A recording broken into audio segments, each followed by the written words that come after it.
Welcome to Safari India's exclusive interview with Mr. Günter Hager, chef and author of the book Tibet, Where Happiness is at Home. Welcome, Mr. Günter. Hello from Delhi. Yeah, Nice to be here. thank you, sir. And many congratulations on the launch of your book, sir. Thanks so much. It was really a great event. Thank you. Thank you. Sir, now let's start the discussion with what was the defining moment that inspired you to write Thank You, Tibet, and what message do you hope readers to take away from it? Yeah, after 30 years, I know so many people, the children from my children homes, the refugees, a lot of monks, old Tibetan, and I travel a lot in the Indian side of Tibet. So, and end of the day, after 30 years, it's time to write these all secrets and all these things in a book. And that's book. So was Thank You, Tibet.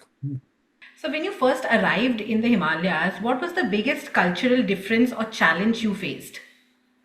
Yeah, it's the same. The people have nothing and they're so happy. That was for me was fascinated. The one thing was the culture of the Tibetan, of the monks, of the Buddhismus, the peaceful people, and the country, the mountains. So end of the day was the Buddhismus, and this was the culture of the Tibetan. That was the fascinating things. So, what would you tell tourists planning to visit Tibet, and how do they best enjoy the place? Yeah, that's why I come and why come a lot of tourists. But at the end of the day, it's also the problem of the Himalayas. So they make new streets, they go there. But the last 30 years before was nothing, no streets, and now fantastic highways. So that brings also a lot of the people from Mumbai, from the big towns with Enfields, with bicycle, with trucks.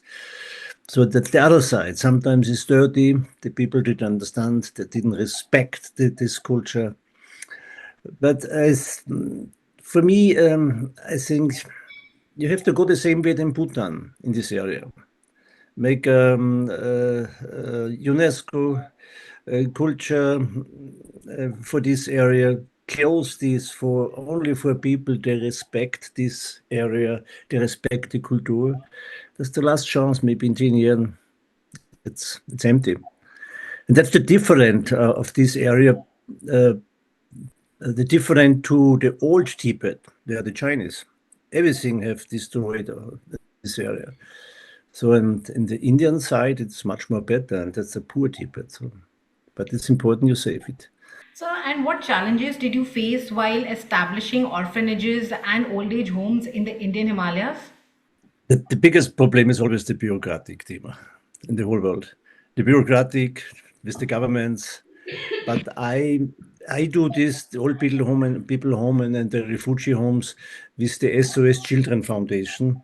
That's based also in Austria, and they managed all the children homes in the Himalaya. So end of the day was easy for me. I bring the money, they make the contracts, they build the house. The most of this built the Tibetan people. So that's end of the day was easy. And so, what needs to be done to take Tibet at the top of the world tourism map? Yeah, that's the big question. That's the big question. It's good or it's not good. So I hope so. There's not like Taj Mahal. It would be crazy. It's nice, but it's crazy. Thousands of people going there. In the Himalayan, once again, I prefer do the same like Bhutan. Only limit people. They respect this area. They understand the culture, and they have to pay for this. That will be good, but sometimes it's dirty on the streets, so they have to change. Have a lot of work to do it. The streets fantastic, but I think it will be good. Not too much people come there. Not too much tourists. That's maybe in Leh, it's full of parties, rooftop restaurants. So, but it's a different world. That's not Tibet, not the Himalaya. You can fly with the airplane, but this is a party. It's like Ibiza or Goa. And sir, after Thank You Tibet, what's next? What next for you? Do you have any upcoming projects or trips that you're planning for your future endeavors? I was together with a very good friend. He was the Maharaja of Kangra. I was with him 16 years together, traveling him in Europe, in Portugal, Spain, and he invited me for a lot of weddings and everywhere in the Himalaya. And this time he told me a lot of secret stories. And this friend is passed away in the Corona time. And always his wish was, Günther, write a book with all these memories of me, uh, put it in a book. So, and now we're working on this book. There's a lot of work because of the research in all the cultures and countries. But the title for me, it's fixed. The title is The King of the Himalayan. And I think that's it's for the good things for the Western people.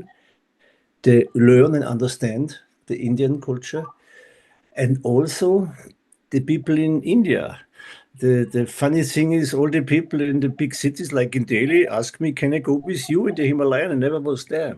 So they think the young people, the economy going up, but they didn't have time to learn from the history. And India have the biggest, fantastic history.